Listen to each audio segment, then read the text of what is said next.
કપડા બતાવ તો બ્રાન્ડેડ. હાલો બતાવી દો ભાઈ.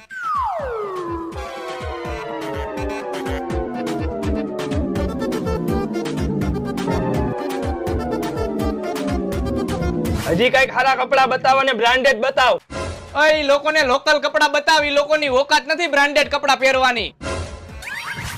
કોને કેસ તું ઓકાત નથી? અરે તને કહું હું ઓકાત નથી તારી. ઓકાત ની વાત કરે? તારી દુકાનમાં જેટલા કપડા રહ્યા ની બધાય પેક કરી દે. આખી દુકાનના બધાય કપડા લઈ જવા હે આજ. આલે પૈસા. આટલા પૈસે દુકાનના બધાય કપડા નો આવે. એવું હે? લાવ ભાઈ આપણું ક્રેડિટ કાર્ડ. આમાંથી તારા થાય ને એટલા પૈસા કાપી લે. અમને ઓકાત ની વાત કરે હે. પણ આમાં બેંક એકાઉન્ટમાં બધું 0 બતાવે, આમાં બેલેન્સ જ નથી. અને આ નોટુય ખોટી છે.